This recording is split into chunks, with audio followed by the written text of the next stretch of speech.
बच्चे को जन्म देने के बाद प्रसूति की मौत के मामले में इलाज में डॉक्टर की लापरवाही का आरोप लगाते हुए बड़ी संख्या में पश्चिम बंगाल बावरी समाज, शिक्षा समिति के समर्थकों और स्थानीय नेताओं ने अस्पताल के सामने राष्ट्रीय राजमार्ग संख्या 60 की जमकर किया विरोध प्रदर्शन। प्रदर्शनकारियों की मांग थी कि डॉक्टर नवजात बेटे की जिम्मेदारी ले। इस मांग को लेकर शनिवार की रात सड़क जाम कर प्रदर्शन कर रहे हैं।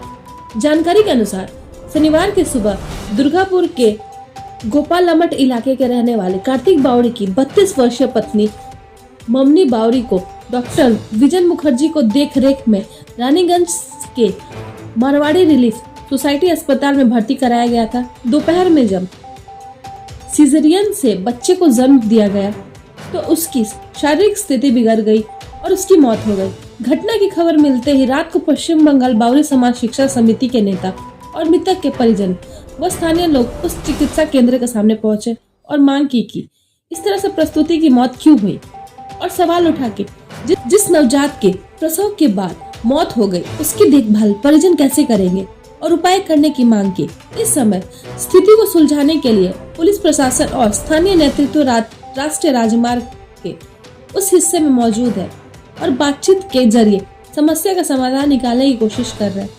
करीब आधे घंटे के बाद रानीगंज थाना की पुलिस द्वारा राष्ट्रीय राजमार्ग संख्या 60 को खुलवाया गया और यातायात सामान्य किया गया। अस्पताल अधिकारियों से बातचीत अभी भी जारी है। मृतक के परिवार ने अभी तक रानीगंज थाना में डॉक्टर या अस्पताल अधिकारियों के खिलाफ कोई लिखित शिकायत दर्ज नहीं कराई है। आगे की अपडेट्स के लिए बने रहिए।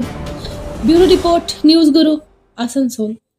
10-11টার সময় একটা আমাদের বোনকে প্রসব অবস্থায় বাচ্চা হওয়ার জন্য এসেছেন এখানে সমস্ত কিছু এখানে ট্রিটমেন্ট করছে।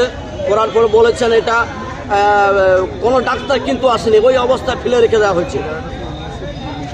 3টের সময় তাকে বলা হলো যে এটাকে বাচ্চাকে একে সিজার করতে হবে। সিজারও হয়েছে। সিজার করার পরে কিন্তু ক্রিটিক্যাল যে অবস্থা পেশেন্ট পার্টিকে কিছু জানায়নি এবং তারপরে ঘটনা এই 4টের সময় উনি মারা যান। এর বিরুদ্ধে আমরা কিন্তু সমগ্র পশ্চিমবঙ্গ বাউরি সমাজ এবং এই রানীগঞ্জের সমস্ত মানুষকে সহযোগিতার মাধ্যমে আমরা চাই এই যে ছোট বাচ্চা সদ্যজাত যে জন্মগ্রহণ করেছে তার ভবিষ্যৎ কি হবে, তার জন্মগ্রহণ কি করে থাকবে, মা ছাড়া একটা বাচ্চা থাকতে পারে এই সদ্যজাত শিশু। কোন ডাক্তার দেখছিল? ডক্টর বিজন মুখার্জি।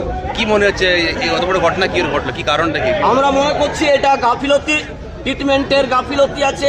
ভালো করে ট্রিটমেন্ট করেনি, অগ্রিমে পেশেন্ট পার্টিকে জানায়নি যে ক্রিটিক্যাল অবস্থা আছে। আমরা যদি সেরকম অবস্থা বুঝতাম আমরা অন্য জায়গায় ভর্তি করতাম, ভালো জায়গায় ট্রিটমেন্ট করাতাম। এখানে ফেলে রেখে দেওয়া হয়েছে ঘন্টার পর ঘন্টা। শেষ পর্যন্ত আমাদেরকে না জানিয়ে এটা বলেছে মেয়েটা মারা গেছে, মাটা মারা গেছে। আমরা এর কোনো কথা শুনবো না। আমরা চাই ওই যে বাচ্চাটা জন্মগ্রহণ করেছে তার ভবিষ্যৎ, তার পড়াশোনার সমস্ত দাবি নিয়ে আমরা ডক্টর সাথে কথা বলছি। ডাক্তার বলছে এটা ক্রিটিক্যাল অবস্থা ছিল, আমরা যেভাবে ট্রিটমেন্ট করার দরকার ছিল আমরা করেছি। এই বিষয় কিছুই নয়, এটা ঘটনা ঘটতেই পারে। আমার নাম নিতাই বাউরি, পশ্চিমবঙ্গ বাউরি সমাজ শিক্ষা সমিতির রানীগঞ্জ ব্লক প্রেসিডেন্ট।